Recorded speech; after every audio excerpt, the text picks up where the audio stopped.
Good morning বন্ধুরা, কেমন আছো সবাই? আশা করি সকলে খুব ভালো আছো। আমরাও খুব ভালো আছি। Rich journey me and my সানে আমি সুমিত্রা তোমাদের সকলকে জানাই স্বাগত। আজকে আমি ব্লগটা একটু দেরিতেই শুরু করেছি। এখন প্রায় বাজে তোমার 10:30 মতো। এখন আমি যাচ্ছি হচ্ছে ছেলের স্কুলে। আজকে ওদের স্কুলে এই কারণে যাচ্ছি, ওর কিছু কপি শেষ হয়ে গেছে, তো সেইগুলো নিতে হবে। আর যে শীতে যে ব্লেজারটা পরে সেই ব্লেজারটারও বোতাম কিছু নিতে হবে। তো এই যে দাঁড়িয়ে আছি আমি, আমার বৌদির জন্য অপেক্ষা করছি, আসবে ও, তারপরে যাব।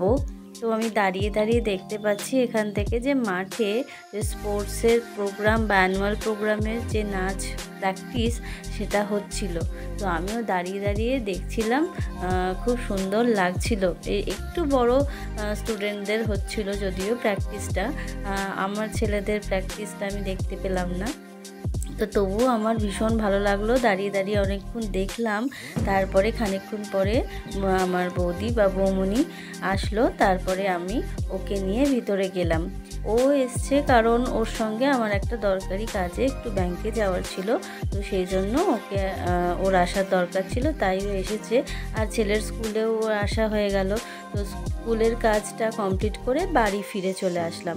বাড়িতে এসেই আগে মাছটা না আমি ফ্রিজ থেকে বের করেই রেখে গেছিলাম, কারণ বরফ ছাড়তে তো অনেকটা সময় লাগে আর আমার আসতেও অনেকটা দেরি হয়েছে। তো এসে দেখলাম শীতকাল যেহেতু অসুবিধা হয়নি, তো 2 পিস মতো মাছ আমি ভেজে নিলাম। আর সকালবেলা ছেলে স্কুলে যাওয়ার সময় তো রান্না হয়েই গেছে, শুধু মাছটা করাই বাকি ছিল। তো এই যে দেখতে পাচ্ছ এতগুলো বাসন জমেছিল সকালবেলা থেকে, মানে আগের দিন রাতের থেকে বাসন জমে আছে। তো সেই বাসন আবার সকালবেলার বাসন আবার রান্নার বাসন সব মিলিয়ে পুরো বাসনের ঢের হয়েছিল। তো সেইগুলোকে সব মাজবো। কি করব বলো তো, একা হাতে সব কিছু সামলাতে হয়, মানে এক সময় পুরো নাজেহাল হয়ে যায়, কোনটা ছেড়ে কোনটা করব। সত্যি কথা বলতে পেরে উঠি না এক সময়। বারবারই মনে হয় যে একটা কাজের লোক থাকলে বা একটা হেল্পিং হ্যান্ড থাকলে খুবই ভালো হতো, কিন্তু তারপরে ওই যে সব দিক ঘুরে একই কথা মনে পড়ে যায় যে ওই টাকাটা আমার রাখলে পরে অন্য কাজে লাগবে, এরকম একটা মনে হয়। তো যাই হোক, যতই কষ্ট হোক আমি রাখবো না, করে আমি নেবই।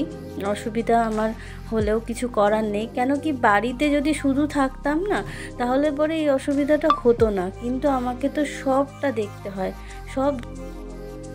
সবটা দেখে আবার ছেলেকেও দেখতে হয়, ছেলেরও সব ব্যাপারটা দেখতে হয়। মুক্তি তো একজনের কাছ থেকে পেয়েছি, বাট মুক্তি অ্যাকচুয়ালি সে মানে সেই অর্থে তো হয়নি। আমার ঘাড়ের ওপরে অনেক দায়িত্ব, আমার ছেলে সব থেকে বড় দায়িত্ব। তার দায়িত্ব মানে আমি একটা মা আর একটা বাবা দুজনের দায়িত্ব কিন্তু পালন করে থাকি, আর এটা আমাকে করতেও হবে। এটা আমি নিজে বেছে নিয়েছি, কারণ ছেলেটা আমার, আমি ছাড়া ওকে সেরকমভাবে কেউ দেখবেও না।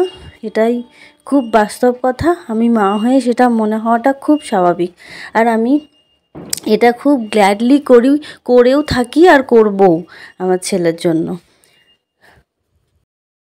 তো এই যে দেখছো একেবারে সন্ধেবেলা চলে এসেছি। সন্ধেবেলা ছেলেকে পড়তে বসিয়ে মিসের কাছে আমি ছুটেছি হচ্ছে চশমার দোকানে। দেখতেই পাচ্ছ ছেলের যে চশমাটা সেটা ভেঙে গেছে, সেই চশমাটা ঠিক করানোর জন্য এসেছিলাম, কিন্তু উনি দেখে বলল যে এটা ঠিক করাবার কিছু নেই, একেবারেই ভেঙে গেছে, এটা নতুন ফ্রেম লাগাতে হবে। তো উনি নতুন ফ্রেম দিচ্ছিলেন, ততক্ষণ আমারও যেহেতু চশমা দিয়েছে ডাক্তার, তো একটু ফ্রেমগুলো আমিও পছন্দ করছিলাম। এই কিছুদিন ধরে ছেলের চশমা নিয়ে স্কুলে খুব প্রবলেম হচ্ছে, কিছু বাচ্চা ওর চশমা নিয়ে খেলা করছিল, কাঁচ একদিন খুলে বেরিয়ে এসেছিল, আবার আজকে কি হয়েছে একেবারেই ভেঙে গেছে, মানে ভেঙে দিয়েছে কেউ একজন। তো সমস্যা, আমাকে সবটাই দেখতে হয়।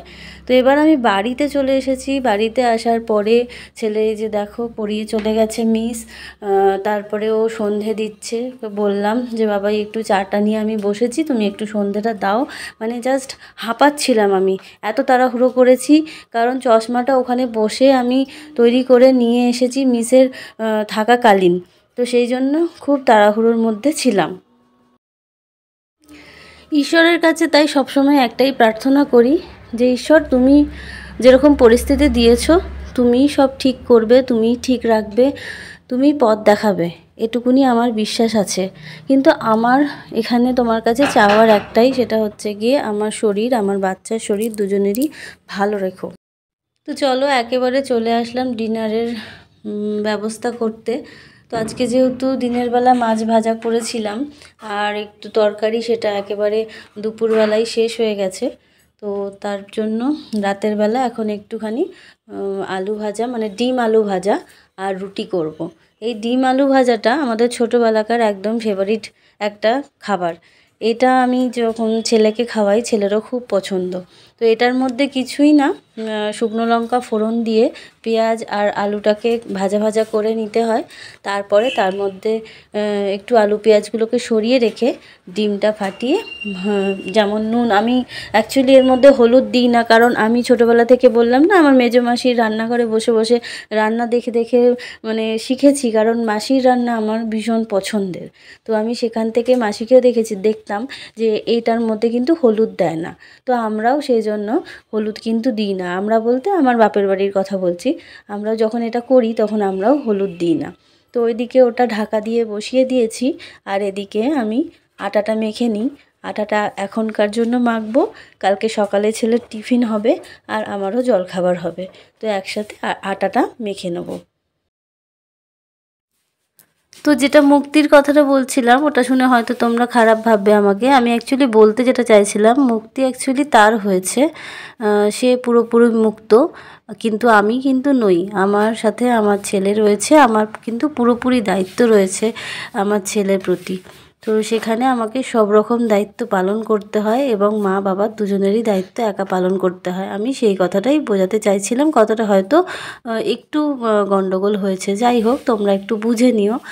আর এইভাবে আমি মানে কথা বলতে বলতে কখনো কখনো গণ্ডগোল হয়ে যায় আমার। চারিদিকে সব রকম চিন্তা মিলিয়ে থাকি তো বন্ধুরা, একটু বুঝতেই পারছো, মাথা সবসময় না কাজ করে না। আর আমি কথা বলতে বলতে বাক্যও হারিয়ে ফেলি, খুব গুছিয়ে কথা কোনো দিনই বলতে পারি না। তো চলো আজকের মতো ভিডিওটা তাহলে এখানেই শেষ করি। তোমরা যারা প্রথম থেকে শেষ অবধি ভিডিওটা দেখলে তাদেরকে অসংখ্য ধন্যবাদ। তোমরা এইভাবেই আমাদের পাশে থেকো, সাথে থেকো, তোমাদের সাপোর্টটা আমাদের ভীষণ প্রয়োজন। আর ভিডিওটি দেখলে পরে একটি লাইক অবশ্যই করে দিও বন্ধুরা, আর ভালো লাগলে কমেন্ট করে যেও একটা। আর বলবো যারা নতুন দেখলে ভিডিওটা, তারা একটু সাবস্ক্রাইব করে দিও আর পাশে থাকা বেল বাটনটা প্রেস করে দিও। তাহলে সবাই খুব ভালো থেকো, সুস্থ থেকো, আর আমাদের জন্য একটু প্রার্থনা করো, আমরা যেন দুজনে মা ছেলেতে এরকমভাবেই চলে যাক। ভালো, খুব ভালোর প্রয়োজন নেই, এরকম যেরকম চলছে সেরকম চললেই হবে। ঈশ্বরের কাছে আমিও সবসময় এটাই প্রার্থনা করি। বেশি কিছু চাওয়া আমার কোনো দিনই ছিল না, চাওয়াটা আমার খুব সীমিতই, আগাগোড়াই। তো চাই না বেশি কিছু, আমরা এরকমভাবেই যাতে চলে যেতে পারি, এর থেকে খারাপ যেন কিছু আর না দেয়। যা খারাপ করার হয়ে গেছে, খারাপ জীবনের এতগুলো বছর নষ্ট হয়ে গেছে। তো চলো বন্ধুরা, আজকে এখানেই শেষ।